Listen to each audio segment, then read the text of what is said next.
अस्सलाम वालेकुम जी, welcome back. की यार ठीक हो? उम्मीद है खैर होंगे। आज का ब्लॉग स्टार्ट करते हैं बिस्मिल्लाहिर्रहमानिर्रहीम पढ़ के। लाहौर के कोट लखपत स्टेशन तो जा रहे हैं वापस। रजबपढ़ना मीटअप हो चुके हैं।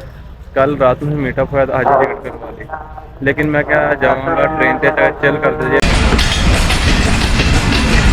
अच्छा जी, कराची आके जा चुकी, कराची आई है, अभी वेट कर रहे दूसरी का। अच्छा जी, रोड यहाँ बहुत ज़्यादा कब तो रोड यहाँ ਤੁਹਾਨੂੰ ਵਧੀਆ ਹੋਗਾ ਫੈਸ਼ਨ ਓਵਰ ਤੇ ਨਾ ਇੱਕ ਸੁਨਾਟਾ ਜਿਹਾ ਸਿਸਟਮ ਦੱਸਿਆ ਕਿ ਉੱਤੇ ਚੁੱਪ ਕੀਤਾ ਬੰਦਾ ਬੈਠ ਜਾਂਦਾ ਟ੍ਰੇਨ ਦੀ ਵੇਟ ਕਰਦੇ ਹੋਏ ਕਮ ਸੇ ਕਮ 1 ਘੰਟਾ ਹੋ ਗਿਆ। ਤੁਹਾਨੂੰ ਇਹ ਕੰਡੀਸ਼ਨ ਦੇਖ ਸਕਦੇ ਹੋ, ਕਦੀ ਐਸੀ ਕੰਡੀਸ਼ਨ ਨਹੀਂ ਮੇਰੀ ਦੇਖੀ ਹੋਏਗੀ।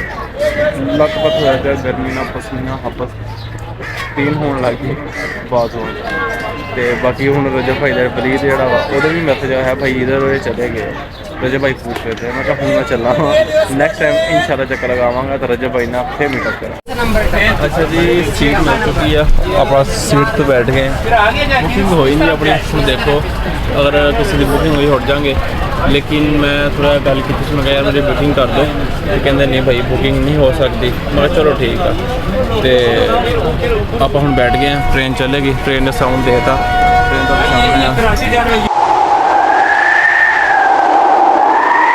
फर्स्ट टाइम ट्रैवल कर रहा है। इतनी ज़्यादा मिट्टी इतना खड्डा कि देखो दस नहीं सकता।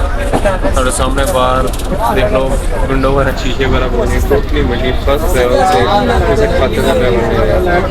इस तो अच्छा अगर फैशन ओवर भी बोरिंग है ना, पर नीटनेस है, इतनी नीटनेस नहीं है। मिट्टी अच्छा जी, फाइनली तकरीबन सफ़र खत्म होने वाला 6 हो गए, 34 मिनट हो गए तकरीबन। 7 बजे पहुँचा देंगे ट्रेन। लेट बहुत ज़्यादा किसान थकावट भी बहुत ज़्यादा इतना ज़्यादा बार हो जाता है। ये फैसल ऊपर बोरिंग है ना, सर रामदे बहुत आ। अच्छा जी, फाइनली वापस पहुँच चुके हैं। ट्रेन का सफ़र इस तो बुरा मैं कभी नहीं किया होना जोड़ा अज किया। इन्नी धूल, इन्नी मिट्टी, खचखच, ब्रेक टाइम। मैं गजूमत उतों तकरीबन 11:30 निकलिया या 11 बजे।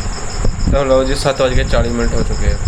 तो हूँ पहुँचे वहाँ। अज का व्लॉग अच्छा लगा फिर लाइक कमेंट सबसक्राइब तो दोस्तों को शेयर करो। तो पंजाबी व्लॉग, पंजाबी कंटेंट, देसी कल्चर, विलेज लाइफ देखने वास्ते चैनल मारो सबसक्राइब तो बैल आइकन